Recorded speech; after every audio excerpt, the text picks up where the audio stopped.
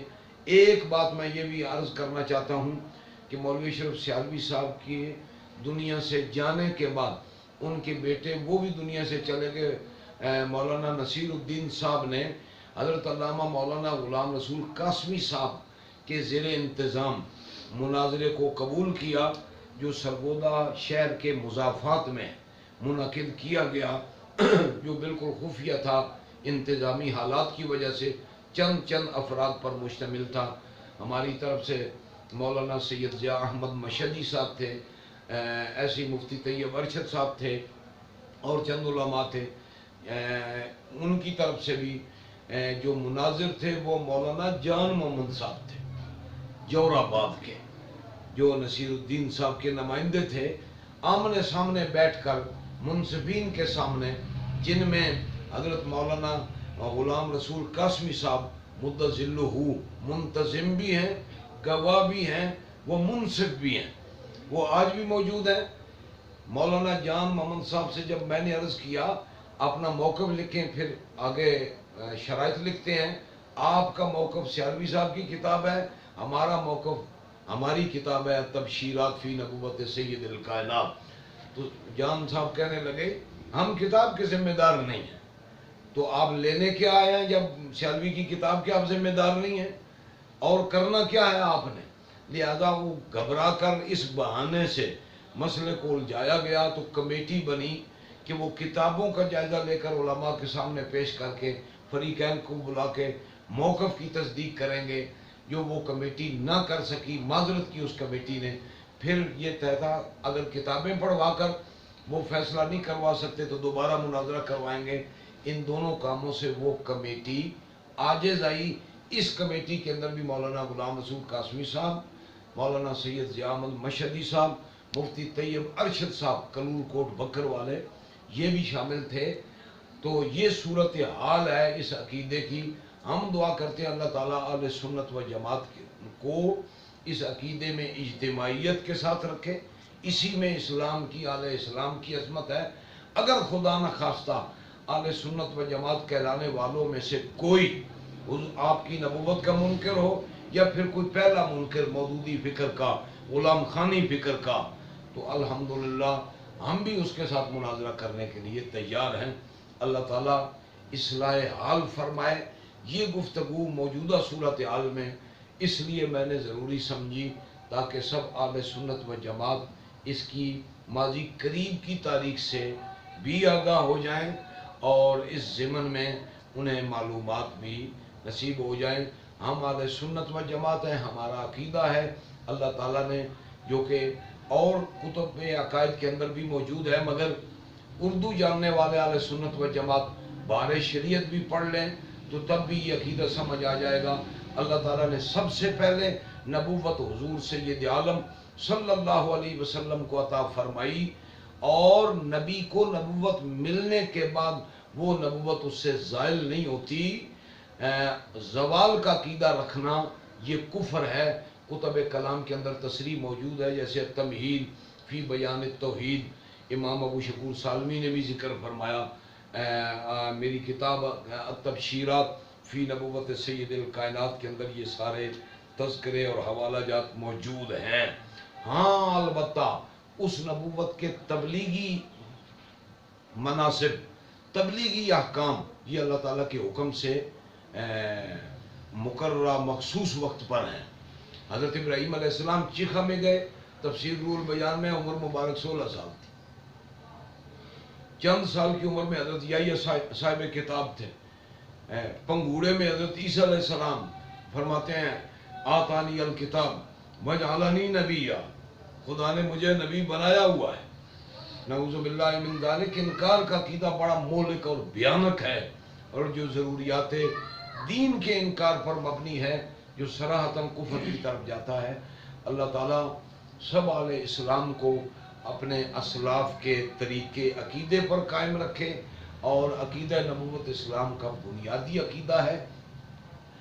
ان نکات کی روشنی میں پھر یہ گزارش دہرانا چاہتا ہوں کہ علماء ان نکات پر اگر مولانا سید اسد صاحب قائم ہیں تو بیٹھ کر بامی گفت و شنید سے اس سے سمجھایا جائے یا کوئی وضاحت طلب کی جائے۔ مناظرے کا اہتمام تبھی مناسب ہے جب ایک طرف انکار ہو، دوسری طرف اقرار ہو۔ اللہ تعالیٰ سب کو استقامت فی الدین نصیب فرمائے۔ وما علیہ الا البلاغ۔